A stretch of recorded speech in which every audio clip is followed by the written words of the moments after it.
Mais um anime da temporada e esse eu sei que você vai gostar. Prota brabo, mundo de fantasia e principalmente uma waifu de respeito. Ficou curioso? Então vem comigo, porque uma nova temporada de animes começou e eu tô muito ansioso pra trazer diversos resumos aqui pra você. E um último recado, eu estou com várias waifus e senpais morando no meu porão agora mesmo. E como eu não sou um cara egoísta, eu vou dar uma pra você. Basta você deixar o like, se inscrever no canal e deixar nos comentários como você vai querer. Alta, baixa, morena, loira, com surpresinha, sem surpresinha, aí é com você. E é claro que também tem pras meninas. Eu tenho um grande estoque de fling dings aqui também. E no mais, eu sou o Drezinho Nimes e hoje eu trago o resumo de Nagiki Burai no Kashika. O anime começa com um grupo de 6 amigos que decidem se tornar aventureiros para saírem em busca de grandes cofres de tesouro de todo o mundo e assim conquistarem riquezas e glória. Lembra eu e meus amigos bolando um plano para ficar rico com o canal de Minecraft. E o garotinho ruivo, o Miles, o líder dos garotos, diz que o objetivo deles é apenas um: serem o rei dos piratas, quer dizer, melhores heróis do mundo. Então, passado alguns anos desse papinho de moleque, o Cry caminha pelas ruas da City e explica que na capital imperial os caçadores de tesouros são tratados como astros do rock, pois eles viajam pelo mundo todo em busca de ruínas, que são chamadas de cofres do tesouro. E que nomezinho desse prota, hein? O nome dele basicamente é...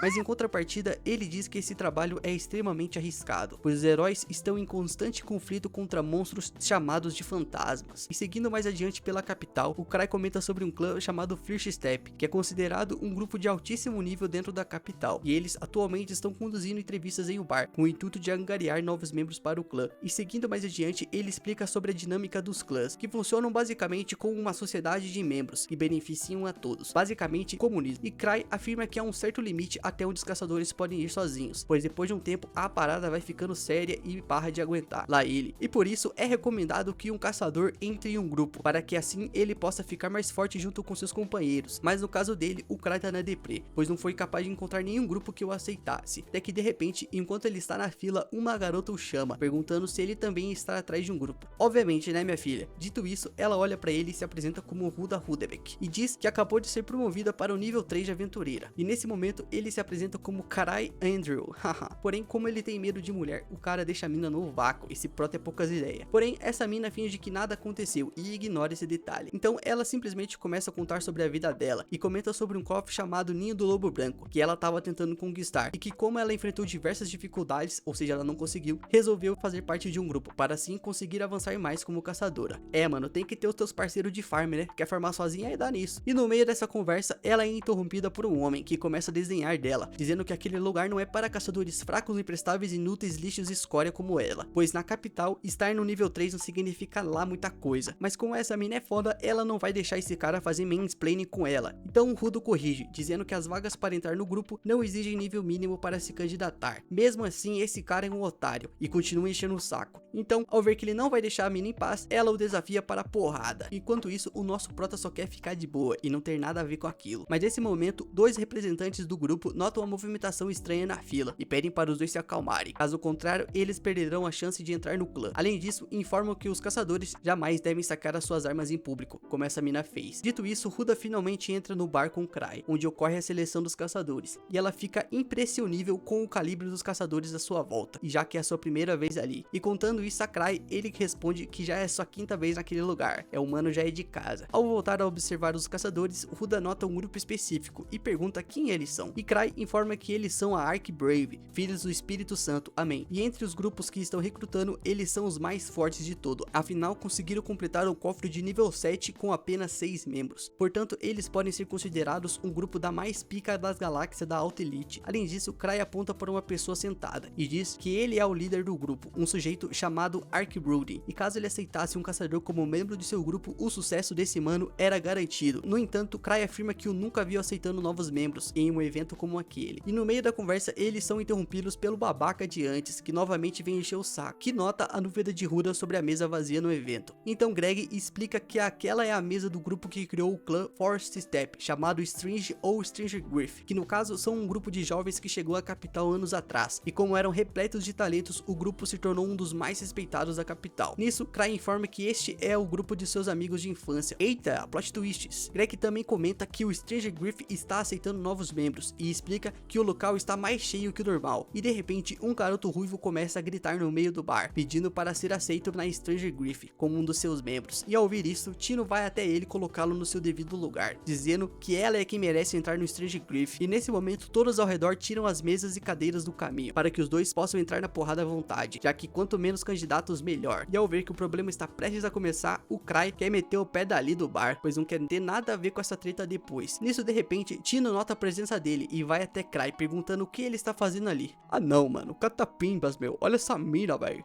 Para surpresa de todos, a mina, além das pernas, abre o verbo e chama ele de mestre. E nesse momento, Ark Round também nota a presença dele e revela que Cry é na verdade o mestre do clã e líder do Stranger Griff. Caralho, eu não dava nada nesse mano. Nisso, Cry começa a contar um pouco da sua história, flashbacks, dizendo que alguns anos atrás, quando seu grupo havia acabado de chegar na capital, eles conseguiram finalizar alguns cofres do tesouro para iniciantes em tempo recorde. No entanto, Cry se sentia noob perto dos caras, pois não se comparava aos outros 5, e que para ele eram muito mais fortes. Então, Cry se via como um caçador extremamente comum e achava que acabaria atrapalhando todo o grupo se continuasse com eles. Por outro lado, os seus manos eram muito legais e nunca reclamavam do nível dele, e mesmo assim, Cry tomou a decisão para deixar o grupo por conta própria. Porém, seu plano saiu pela culatra, e um de seus amigos começa a refletir sobre o grupo e percebe que eles ainda não têm um líder, um capitão. Nisso, eles pedem para Cry assumir esse posto, e ao ouvir isso, o mano fica ainda mais perdido, pois seus amigos nem mesmo o ouviram sobre querer deixar o grupo. E ao longo dos anos, Cry acabou se tornando o líder desse grupo, mesmo sem querer, e sempre desejou se aposentar da vida de caçador o mais rápido possível. O cara é vagabundo, só queria paz. E voltando para o presente, Greg e Ruda não conseguem acreditar que aquele mano é o jovem líder da Forest Step. Então, um dos seus manos, o Ark Road, se aproxima de Cry para zombar dele, dizendo que ele realmente costuma se atrasar por ser muito dorminhoco. E nesse momento, Tino entra no meio da conversa para defender seu mestre. Ela nem faz parte do grupo, tá se metendo por quê? E Cry explica que simplesmente dormiu demais e por isso não teve tempo de se arrumar de forma adequada. Vagabundo é foda. E mesmo explicando a situação, Cry sente que ninguém o ouve, incluindo todos os caçadores além de Ark Road. E ao ver Ark desrespeitando seu mestre repetidamente, Tino pede para Cry tirá-lo do clã, mas Ark continua ignorando essa mina porque ela nem faz parte do grupo e pergunta se Cry já encontrou algum novo membro potencial. Então Cry pergunta se ele aceitaria uma sugestão de novo membro e responde que ele está disposto a aceitar qualquer caçador recomendado por Cry, afinal ele confia muito nele.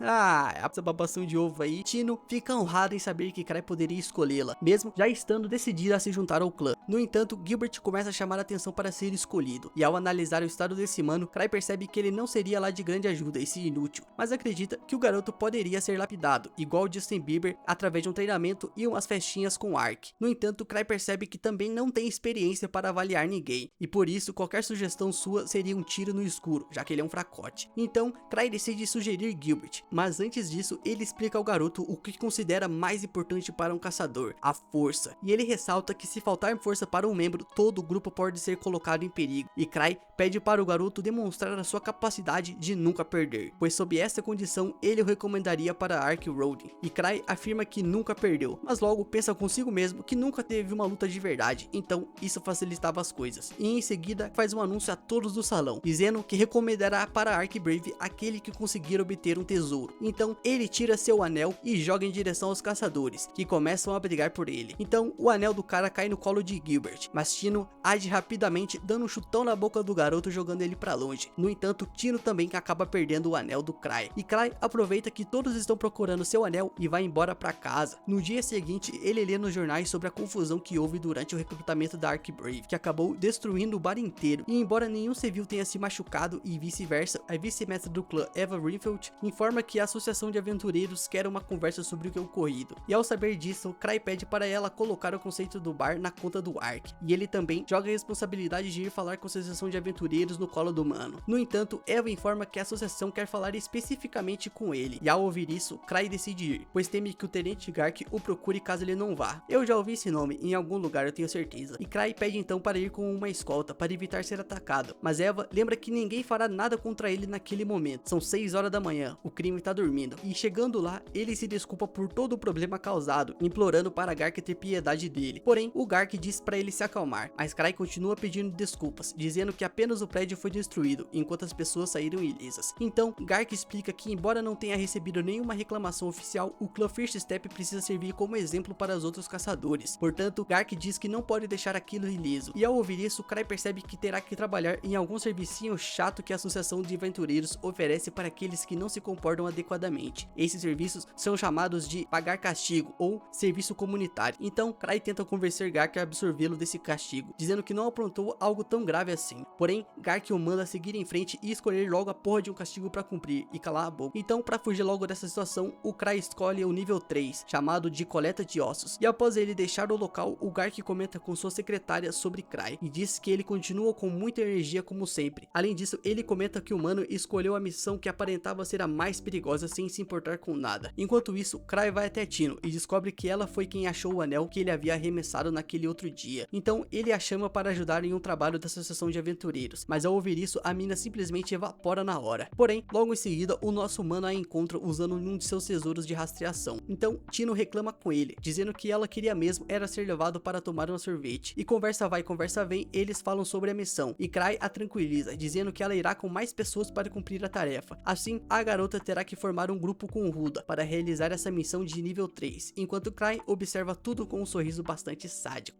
Voltando anos atrás, o clã mais poderoso da região, que ainda nem tinha um nome na época, chega à Associação de Aventureiros para registrar o seu grupo. E o Karai, como sempre, tenta desmotivar o seu bando a seguir em frente com essa porra. Afinal, ele nem queria estar nessa equipe. Porém, os seus colegas querem que ele se foda e não vão aceitar a desistência, principalmente nessa altura do campeonato. E novamente de chororô, ele afirma que só vai atrapalhar a equipe. Porém, os seus amigos querem porque querem o moleque como líder de qualquer jeito e não vão desistir agora. Mas já que o Cry tava de palhaçada, o mané ruivinho toma a dianteira e simplesmente chuta a porta do lugar, entrando na associação com a maior marra e se auto-intitulando Luke Skull, o maior e melhor espadachim do mundo. Meu Deus, né? Acabou todo o respeito. Isso aqui deve ser a casa da Manjoana pra você ficar chutando, né? Ao seu lado, a menina chamada Lee Smart, a do cabelinho rosa, pede pro nosso mano Lux ter mais respeito. Afinal, tinha gente que limpava aquele lugar, e além disso, ela o manda calar a boca e não ficar com toda a glória para si. Mas sem prestar atenção no que ela disse, ele vai novamente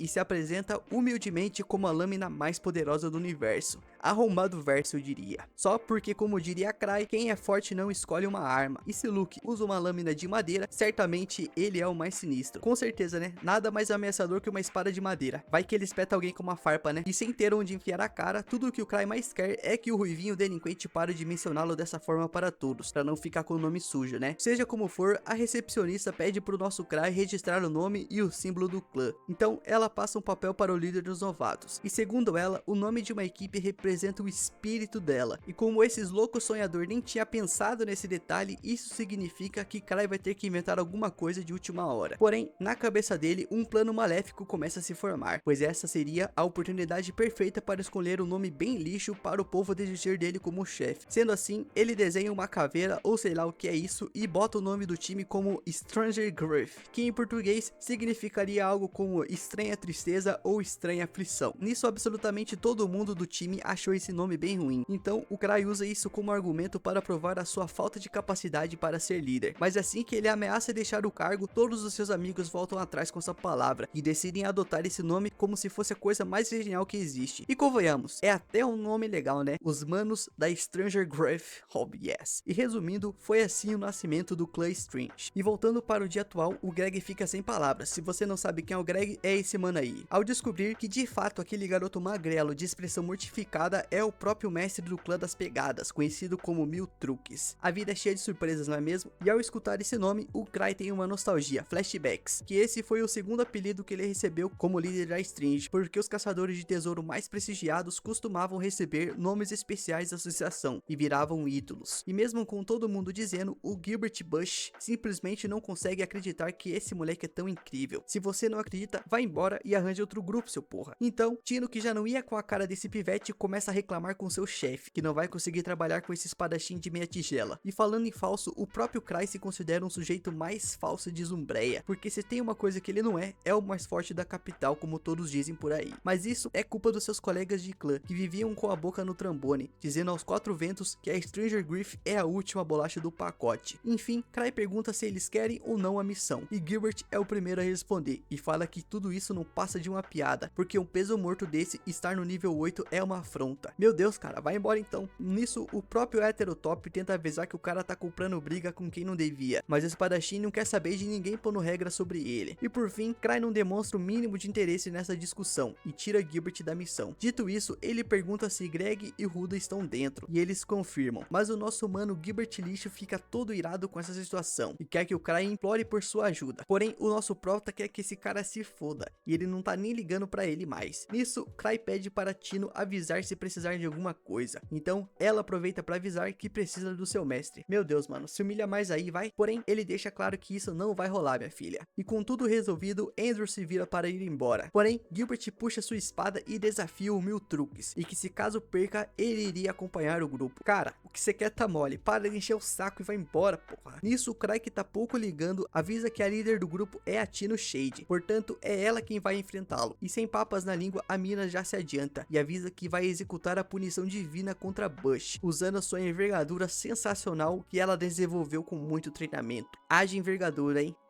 E já que essa mulher tá se achando, o espadachim promete que não vai pegar leve e desafia Cry assim que ele vencer ela. Porém, o nosso Cry sabe muito bem dos seus limites. A última coisa que ele quer é sair na mão com alguém. Nisso, Tino chama a atenção do Greg para avisar que ela é do mesmo nível que ele, mas ainda assim, ele é um lixo perto do seu mestre. E para deixar a disputa ainda mais empolgante, a garota larga suas armas e decide enfrentar o oponente na base do sul. Nisso, Cry avalia que Tino deve dar conta desse moleque abusado, mas que a espada que ele usa, a lâmina do purgatório, deve equilibrar a disputa, ou até mesmo virar o jogo a favor dele, dependendo das suas habilidades. Nisso, Tino avisa que vai tomar um sorvete com seu mestre assim que destruir esse cara. Mano, alguém paga um açaí pra essa mina logo? Mas o Cry não parece muito empolgado com esse convite, porém, a Ladina faz birra para conseguir o que quer. Então, o mano volta atrás só pra não ficar de cabeça cheia, né? E motivada agora, Tino tem a desculpa perfeita para lutar como se não houvesse amanhã, e com esse sentimento, ela parte para cima do Gilbert, com uma velocidade surpreendente. Nisso, o Gilbert escapa por um triz de um socão na boca, mas sobra pra pernada que veio depois, e ele não pôde fazer nada. Assim, ele leva a primeira surra do dia. Porra, menor, que chute da desgraça. 200! O cara tava obstinado, então ele ataca a garota na mesma moeda. Porém, ela não mostra nenhum pingo de dificuldade ao escapar do seu golpe, e ainda zoa com a cara desse otário por ele ter desafiado seu mestre. E mesmo parecendo totalmente entregue, o Gilbert dá a volta por cima e se recupera do controle do corpo. Então, Tino dá um pescotapa no cara e acaba o combate. Ou pelo menos era isso que todos pensavam. E mesmo que os demais já tenham dado o espadachim como vencido, o Gilbert cava uma memória antiga, flashbacks, para se lembrar que nasceu para ser caçador. Desde bem novo, ele superava até alguns adultos na habilidade da espada, e não demorou até crescer ao ponto de ir para a capital tentar a sua vida na correria, né? E não demorou muito, ele já tinha um grupo formado, e venceu até vários desafios, além de vender alguns cofres, o que gerou uma sensação no rapaz de que ele era invencível. E agora, diante dos fatos, ele volta para o mundo real, ao ser chamado pela sua rival, que sugere que é melhor ele usar a sua espada se quiser ter alguma chance. Então, Gilbert se recusa, e ela avisa que o orgulho não serve pra nada se você estiver morto. Fica a dica aí. Querendo ou não, o espadachim concorda, e mesmo que no fundo ele não queira aceitar, ele é mais fraco que ela. Nisso, o Cry intervém, e comenta com Gilbert que aqueles dois são muito parecidos, pois assim como Bush largou seu último grupo por causa da diferença de força entre ele e os demais membros, o Cry também passou por isso, mas que no caso dele, ninguém o deixou pra trás, ou melhor, ninguém deixou ele ficar pra trás por mais que ele quisesse, né? E ao escutar isso, Gilbert fica impressionado por achar que Cry é benevolente, mesmo com o clã mais temido da capital, e por isso passa a ver o Mil Truques como uma entidade. E em meio a isso, Andrew toca a espada do derrotado, lá ele, e identifica o dano elemental e o alcance do ataque aprimorado. Além disso, ele comenta que é uma espada simples, porém boa. Nisso, ele fala para o espadachim sempre tratá-la bem, e ao ver que aquele homem usou a sua espada melhor que ele, alcançando o poder que ele jamais alcançou, mesmo possuindo a espada há anos, Gilbert Bush grita que isso não é possível, e chama o nosso prota-líder de monstro. Você é um invejoso, meu querido, isso sim. Nisso, o Cry nos conta que o material de mana é considerado a substância fundamental do mundo, mas apesar de estar em toda parte, ele não pode ser visto a olho nu. Então, os cofres do tesouro são um fenômeno em que energias espirituais e outras forças condensam seu material de mana, manifestando-se em mundos alternativos limitados e baseados em memórias extraídas do núcleo do mundo. Não entendi nada. E as regras que regem esse fenômeno são estudadas por vários reinos, mas ainda não foram totalmente compreendidos. E nisso, ele diz que o Ninho do Lobo é um desses cofres do tesouro, e ele, originalmente era habitado por monstros lupinos chamados de Silvermon, mas eles foram extintos pela caça descontrolada pelos seus pelos.